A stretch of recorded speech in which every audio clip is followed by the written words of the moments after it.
예, 자라나게 하시는 하나님이라는 제목으로 하나님 말씀 선포합니다. 이제 창세기를 뒤로 하고 6월 달부터는 고린도전서를 다루게 되는데요. 계속 여러분들 매일마다 큐티 하시나요? 청매로 계속해서 큐티해 나가세요. 이 맥락이 되게 중요합니다. 그래서 큐티를 통해서 날마다 밥을 먹듯이 자라가는 여러분들 되기를 바랍니다. 먼저 고린도 전서를 강의하기에 앞서 개관을 잠깐 살펴볼게요. 먼저 PPT 그 지도를 한번 보여주시겠나요? 지도가 준비됐나 모르겠네요. 예, 좋습니다. 고린도의 지역을 잠깐 살펴볼게요. 고린도 지역이 어디 있을까요? 여기 2번이 바로 고린도예요. 그러니까 이 그리스 본토와 펠로폰네소스를 연결하는 이 길목이 바로 고린도예요. 그러니까 얼마나 이 목이 좋아요. 그리고 동으로는 유럽과 아시아를 연결하는 굉장히 천혜의 항구 도시에 위치해 있는 거예요. 고린도 교회가 어떻게 세워졌냐면 바울의 제2차 전도 여행 때 1년 6개월 동안 이 고린도에 머물면서 천막자른 일을 하면서 복음을 증거했어요. 평생의 동역자를 여기서 만나죠. 누군가요? 브리스길라와 아굴라를 만나게 됩니다. 그래서 여기에서 1년 6개월 동안 복음을 전하면서 많은 열매를 하나님께서 주셨어요. 그런 다음에 나중에 이제 여기 3번이 이제 에베소인데요.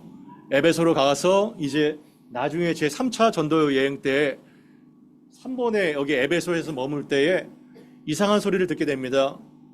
고린도 교회가 굉장히 하나님께로부터 은사도 많이 받고 많은 능력이 있었는데 너무나도 시끄러운 그 문제가 많았다는 거예요. 분쟁이 있고 아픔이 있고. 그래서 에베소에서 사도 바울이 이 고린도 교회를 향한 여러 가지 목회적인 코칭을 했던 것이 바로 고린도 전서의 내용인 것입니다.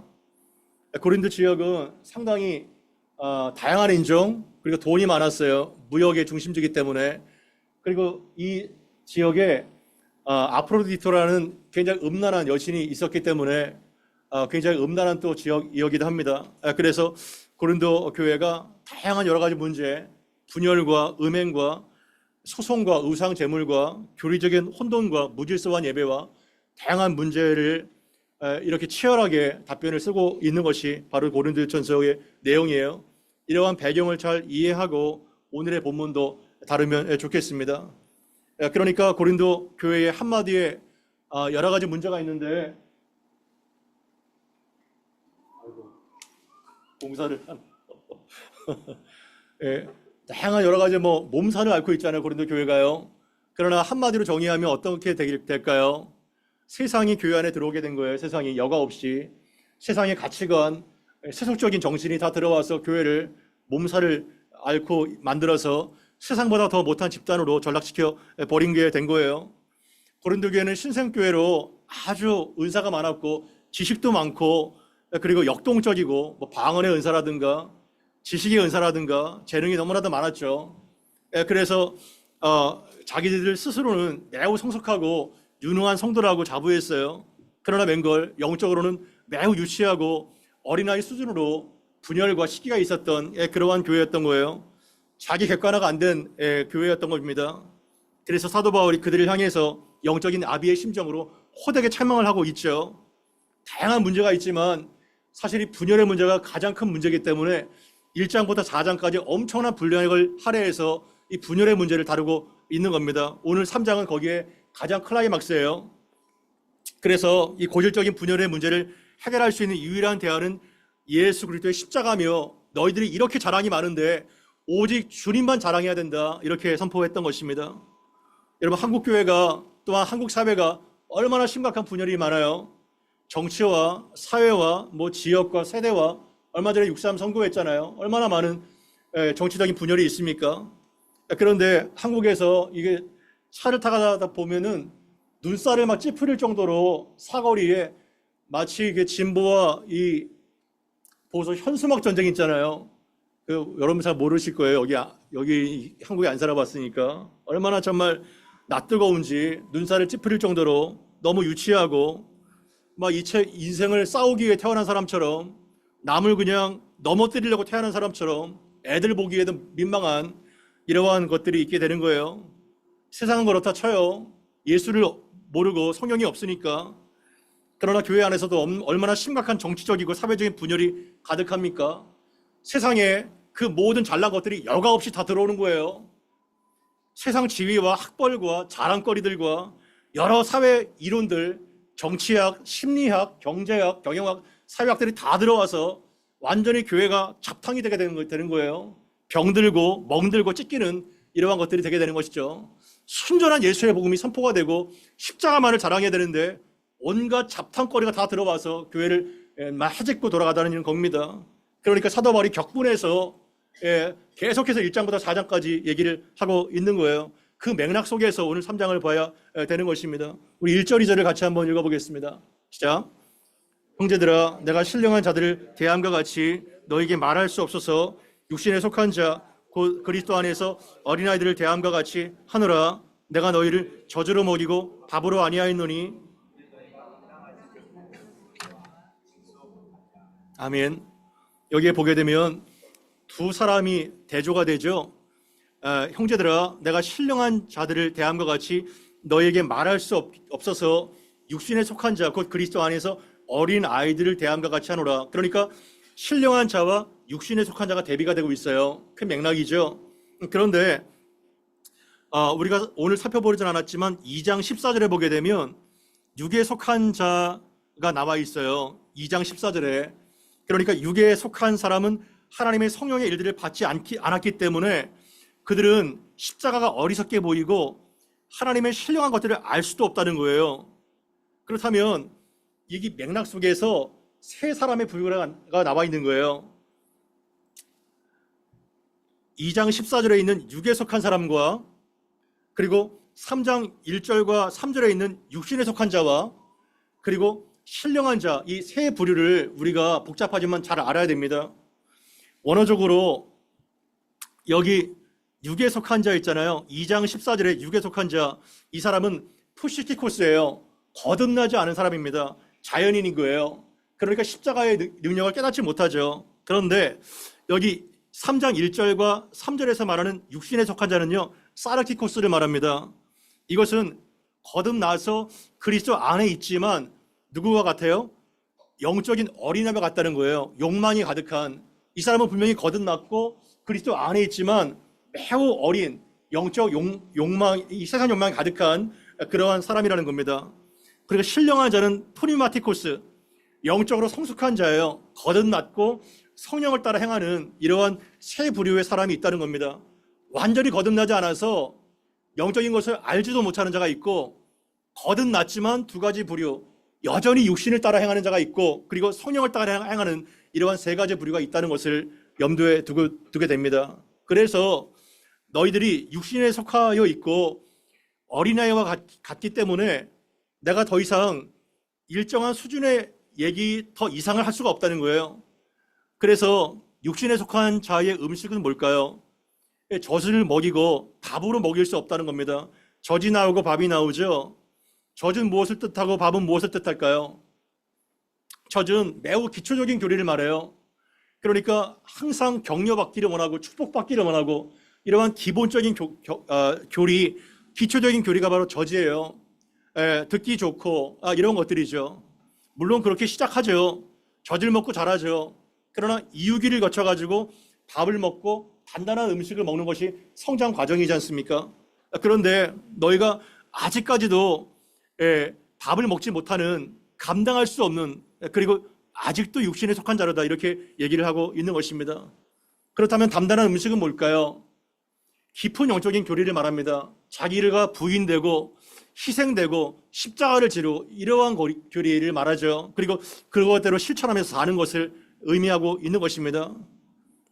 히브리서 5장 11절 이하를 보게 되면 여기에 대해서 좀 자세하게 나와 있는데요. 같이 한번 읽어봅시다. 시작. 멜기세덱에 관하여는 우리가 할 말이 많으나 때가 오래되었으므로 내가 마땅히 선생이 되었을 터인데 내가 다시 하나님의 말씀의 초보에 대하여 누구에게 가르침을 받아야 할 처지니 단단한 음식을 못 먹고 젖이나 먹어야 할 자가 되었도다. 이는 젖을 먹는 자마다 어린아이니 의의 말씀을 경험하지 못한 자여 단단한 음식은 장성한 자의 것이니 그들은 지각을 사용함으로 연단을 받아 선악을 분별하는 자들이니라. 아멘. 잘 보세요. 멜기세덱은 어떠한 인물인가요? 아브라함 시대 때 왕과 제사장의 역할을 감당했고 아브라함으로부터 11조를 받았던 이러한 사람입니다. 아주 신비로운 인물이죠.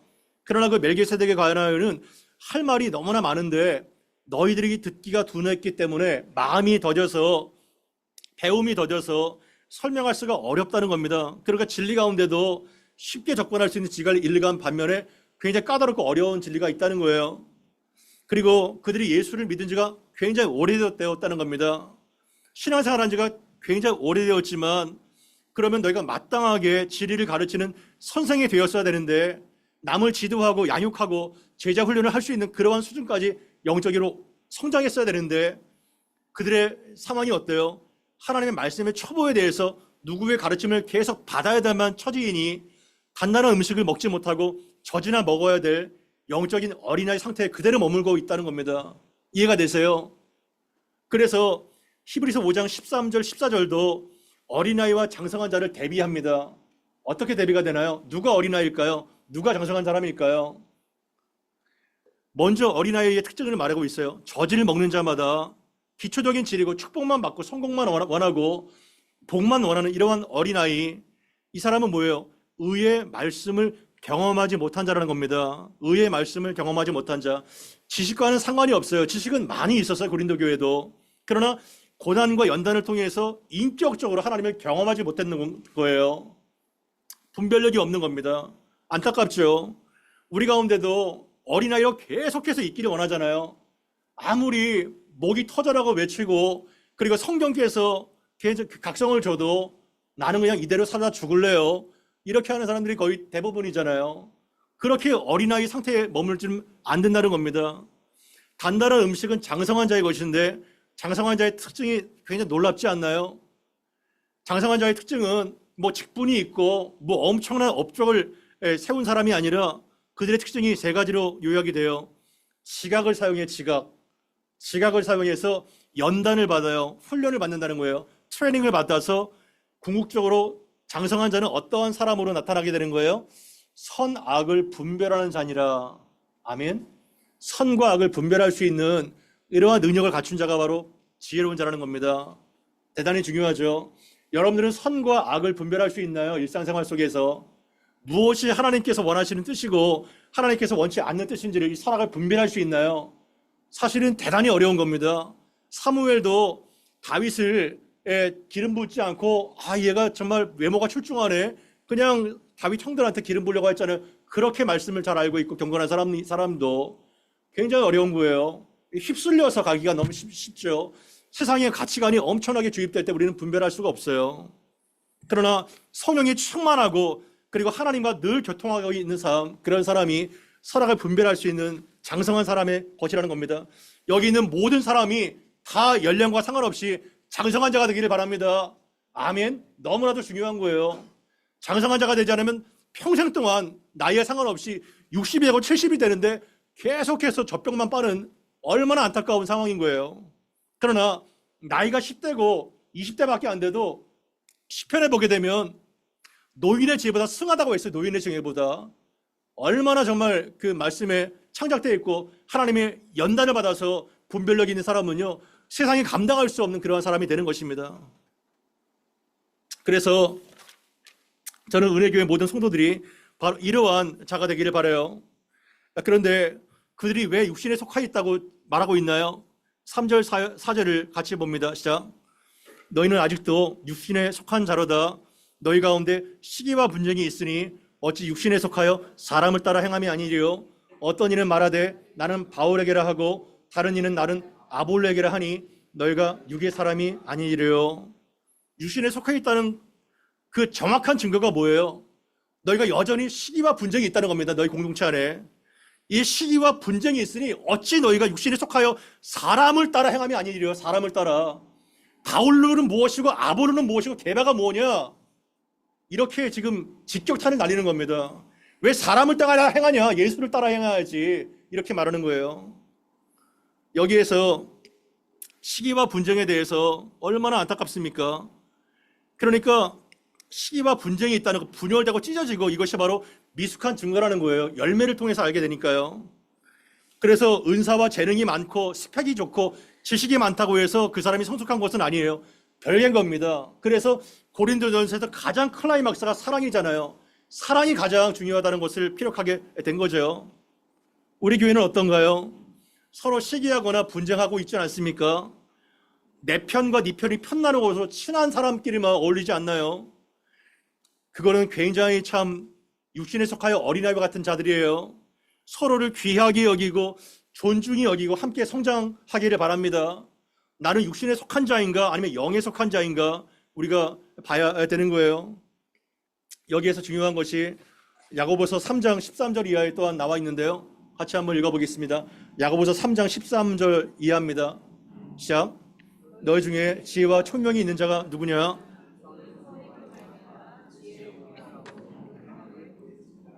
그러나 너희 마음속에 독한 시기와 다툼이 있으면 자랑하지 말라. 진리를 거슬려 거짓말하지 말라. 이러한 세례는 위로부터 내려온 것이 아니고 땅의 것이고 전욕의 것이고 귀신의 것이니 시기와 다툼이 있는 곳에는 혼란과 모든 악한 일이 있음이라. 오직 위로부터 난 지혜는 첫째는 성결하고 다음에는 화평하고 관용하고 양순하며 긍휼과 선한 열매가 가득하고 편견과 거짓이 없나니 화평하게 하는 자들은 화평으로 심어서 의의 열매를 거두느니라. 아멘. 너무나도 중요한 말씀이에요. 이 야고보서 3장에서 땅의 지혜와 하늘의 지혜를 대비합니다. 너희 중에서 진정으로 지혜 있고 분별력 있는 자가 누구냐 말합니다. 질문을 던지죠. 누구겠어요? 누가 지혜 있고 분별력 있는 사람입니까? 그것은 지혜에서 나오는 온유함으로 착하고 선한 행실을 하는 자가 그러한 사람이다 말하고 있는데요. 땅의 지혜는 뭐예요? 너희 마음에 그러나 독한 이러한 지독한 시기와 다툼이 있으면 자랑하지 말라. 그거는 정말 너무나도 수치스러운 것이다. 진리를 거스려서 거짓말하는 것이다. 이렇게 말하죠. 이러한 땅의 지혜는 위로부터 내려온 것이 아니고 어디서부터 연유가 돼요? 땅 위의 것이고 정욕의 것이고 심지어 사탄에 속한 마귀의 것이라고 말하고 있는 거예요. 얼마나 심각합니까? 이러한 지혜가 얼마나 범람해요. 이 땅 가운데 땅의 것이고 정욕의 것이고 사탄에게 속한 머리는 영악하고 머리는 너무나도 좋지만 그 자기 자신의 탐욕을 위해서 음란을 위해서 땅의 것을 위해서 쓰는 지혜, 이러한 지혜가 독한 진리를 거스리는 그러한 지혜라는 겁니다. 그래서 시기와 다툼이 있는 곳에는 온갖 혼란과 모든 악한들이 가득하다고 말하고 있죠. 거기가 지옥인 거예요. 지옥을 찾지 마세요. 온갖 시기와 다툼이 가득한 곳, 혼란과 무질서밖에 없는 것입니다. 그러나 17절 18절은 뭐예요? 땅의 지혜와 대비되는 하늘의 지혜, 그거를 말하고 있죠. 그러나 위로부터 난 지혜는 그 지혜의 양태가 어때요? 성결하고 화평하며 관용하고 양순하며 긍휼과 선한 열매가 가득하고 편견과 거짓이 없나니. 아멘. 바로 그러한 지혜가 가득한 은혜의 공동체 되기를 바랍니다. 그것이 바로 사람을 살리는 거기가 바로 천국인 거예요. 하나님 나라가 임하게 된 거예요. 여기가 바로 성결한 지혜가 가득하구나. 화평하게 하는구나. 사람이 편벽되지 않고 거짓이 없구나. 이 얼마나 놀라운 공동체입니까? 저는 은혜교회가 바로 이러한 공동체가 되기를 꿈꾸며 같이 이 공동체를 세워가기를 바랍니다. 화평하게 하는 자 피스메이커는 화평으로 심어서 의의 열매를 거두니라. 심은 대로 거두게 되는 거예요. 화평으로 심어가지고 의의 열매를 거두게 되는 것이죠. 이것이 바로 고린도 교회의 어려움 문제였어요. 은혜교회는 정말 절편과 성편 외에는 편이 없기를 바랍니다. 아멘. 편이 없어야 되는, 편이 절편하고 성편 외에는 쪽파와 양파 외에는 파가 없기를 바랍니다. 파가 있으면 안 돼요. 파가. 예. 왜 파가 있어요? 다 그리스도 안에서 하나님의 자녀들이지. 시위와 분쟁이 있고 어린아이와 같기 때문에 이러한 편과 파가 있는 거예요. 그래서 사회 분열이 한국 사회에 얼마나 정말 많습니까? 너무나도 부끄럽고 한국 사람이라는 것이 정말 수치스러울 정도로 이 분열만 보게 되면 이 사회 분열의 교회가 대안 공동체가 돼야 됩니다. 대안 공동체가. 아멘. 대안이 돼야 되잖아요. 왜 보수와 진보가 이렇게까지 대립합니까? 그들은 서로 보완적 관계예요. 왜 싸우는 관계가 아니라 보완하고 협력하고 동역자인데, 여러분들이 곳곳에 나가가지고 사회 구석구석 침투가 돼서 이 찢어진 것들을 봉합하고 피스메이커 역할을 감당해야 하나님께 영광이 되지 않겠어요? 그죠? 그러한 역할을 감당해야 되는 것입니다. 왜 이렇게 사회가 이토록 찢어지게 됩니까? 보완이 돼야지, 동역이 돼야지. 그래서 5절 말씀 같이 한번 읽어봐요. 시작. 그런즉 아볼로는 무엇이며 바울은 무엇이냐?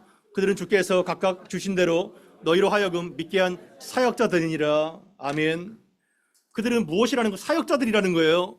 이 사역자가 디아코노스인데요. 예, 집사가 영어로 디콘이에요. 디콘. 여기서 연유가 됐습니다. 이 디아코노스는 재밌는 게 디아 무엇을 통해서, 코니스 더스트 먼지라는 뜻이에요.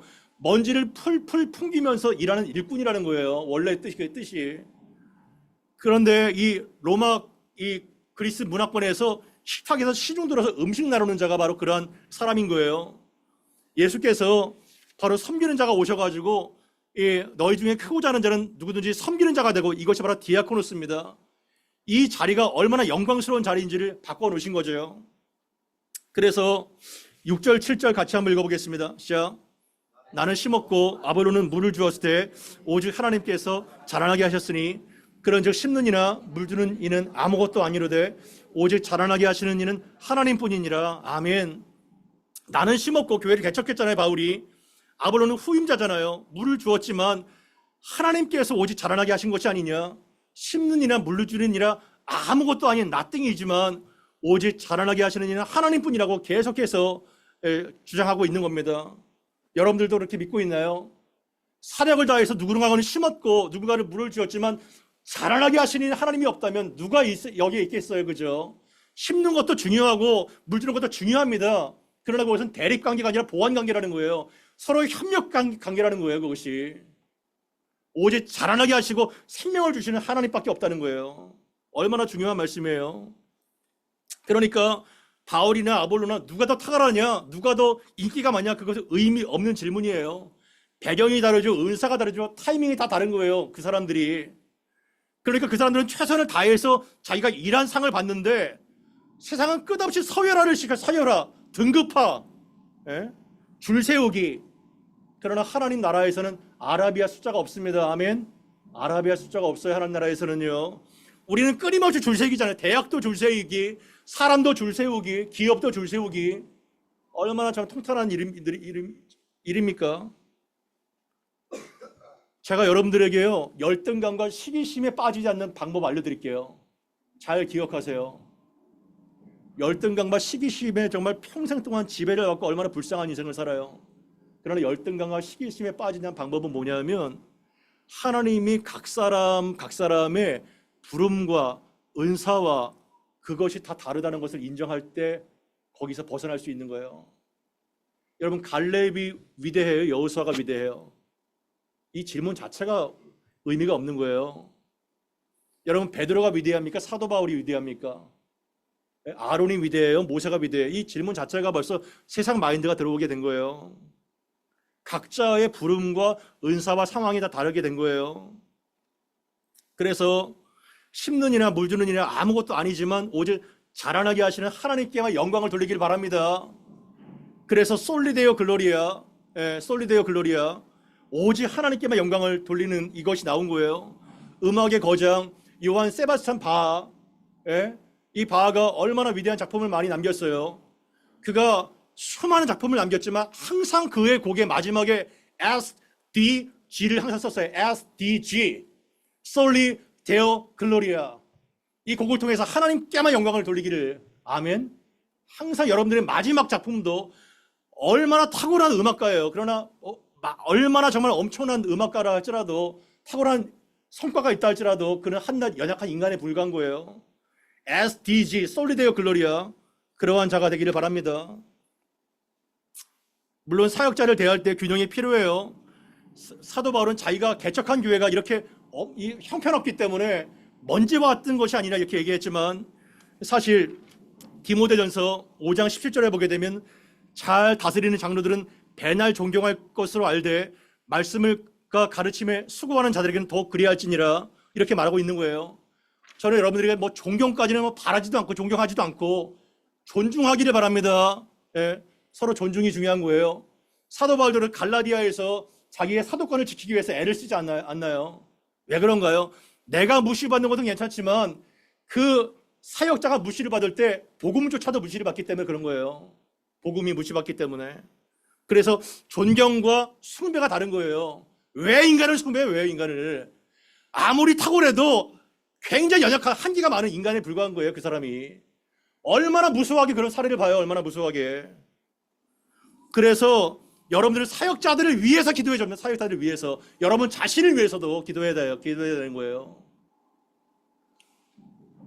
그래서 9절에 우리는 하나님의 동역자요 너희는 하나님의 밭이요 하나님의 집이라 너희가 바로 하나님의 필드고 하나님의 성전이다 이렇게 얘기하고 있지 않습니까?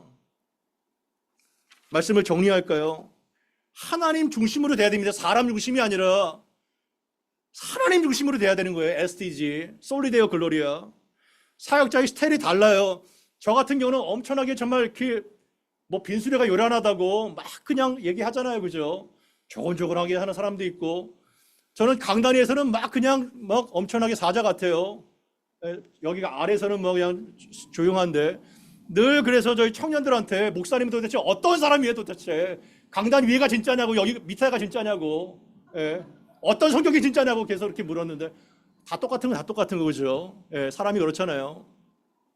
사역자의 스타일이 다르고 있고 선교의 방식도 다르고 모든 기질이 달라요. 그러나 하나님은 다 씁니다. 바울도 쓰시고 게바도 쓰시고 아볼로도 쓰시고 그 사람의 말이 이단적이거나 세속적인 비성경적인 것이라면 저항해야죠. 들으면 안 되죠. 그러나 모두가 다 복음적인 가르침이라면 우리는 그 말씀 앞에 다 부복해야 됩니다. 아멘. 설교자나 청중에 다 부복해야 됩니다. 그 말씀 앞에. 그래야 하나님의 바친 열매를 맺을 수 있고 하나님의 집인 거룩한 성전으로 지어져 가게 되는 거예요. 말씀을 정리합니다. 간단한데 문제는 성숙해야 돼요. 성숙하는 거예요. 미숙하니까 싸우고 뭐 난리를 피고 자랑을 피는 거예요. 미숙하니까. 성숙해 보세요. 아무것도 아닌 거예요. 아무것도. 그래서 은혜교회는요. 중고등부 성장해야 돼. 성숙해야 되는 거예요. 막 그래서 영적인 어린아이가 아니라 영적 거인처럼 그리스도 장성한 분량까지 성장하고 다 하나님의 동역자로 쓰임 받아서 무엇을 하든지 하나님께만 영광을 돌리는 SDG가 되기를 바랍니다. 아멘. 그래서 우리가 함께 이렇게 해달라고 기도하고 더 큰 용량이 되게 해달라고 기도하고 마칩니다. 기도하겠습니다.